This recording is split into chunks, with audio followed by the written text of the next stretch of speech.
क्या एक पिता करोड़ों रुपए के लिए खत्म कर देगा अपनी बेटी से रिश्ता? क्या ब्लैकमेल करके जान पाएगी एक माँ अपने खोए हुए बेटे का पता? कैसे कर देगा आर्यन अपने जवाब से सबकी बोलती बंद?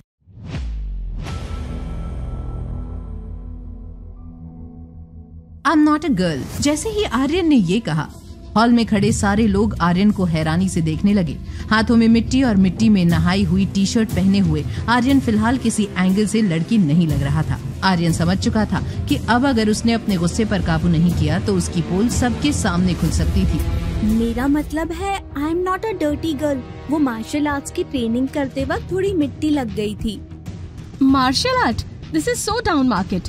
तुम तो उन आवारा बच्चों के साथ हाथ में हाथ डालकर कुश्ती खेलती हो, क्योंकि मुझे नहीं लगता कि कोई भी इज्जतदार और पैसे वाले खानदान का बच्चा ऐसे सब ट्रेनिंग लेता होगा। शीला मासी की ऐसी बातें सुनकर अनिका को उनके बिहेवियर पर ताज्जुब हो रहा था। शीला मासी और किशन मामा के स्वभाव में जमीन आसमान का फर्क था। अनिका के रिएक्शन देखते हुए अंजलि मामी ने अनिका का हाथ दबाकर उसके कान में धीमी आवाज में कहा, शीला मासी की जबान थोड़ी सी तीखी ही है, मगर तुम उनकी बातों का बुरा मत मानना।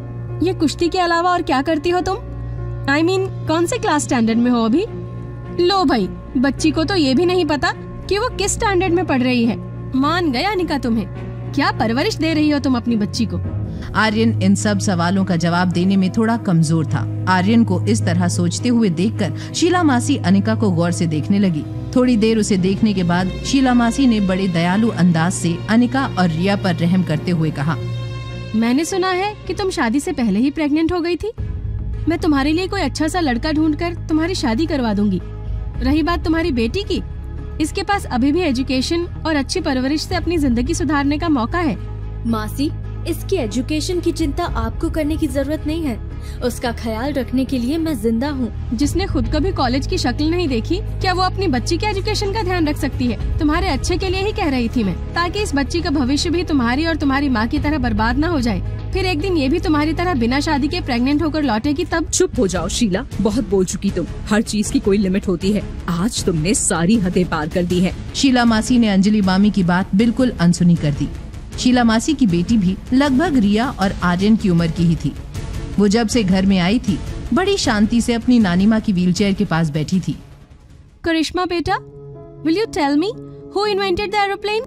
The aeroplane was invented by the Wright brothers. That is excellent. Now tell me, what languages can you speak? I can speak English, Hindi, French and Spanish. But I am also very keen on learning more languages. Foreign language तो बहुत दूर की बात है। इसे तो अपनी mother tongue में भी जवाब देने में इतनी प्रॉब्लम हो रही है।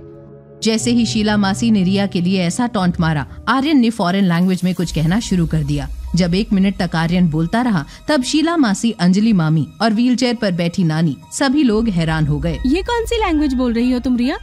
ये अरेबिक लैंग्वेज है बड़ी मासी, बहुत आसान है। इसे बोलना एक्चुअली मॉम ने मुझे सिखाया है। 8 अलग अलग भाषाएं सिखाई हैं मुझे मॉम ने।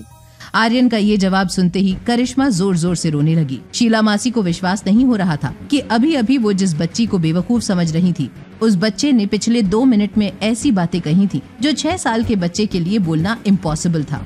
आर्यन ने अपनी बात खत्म करते ही अनिका का हाथ पकड़ा और कहा, चलो हमारे कमरे में जाते हैं।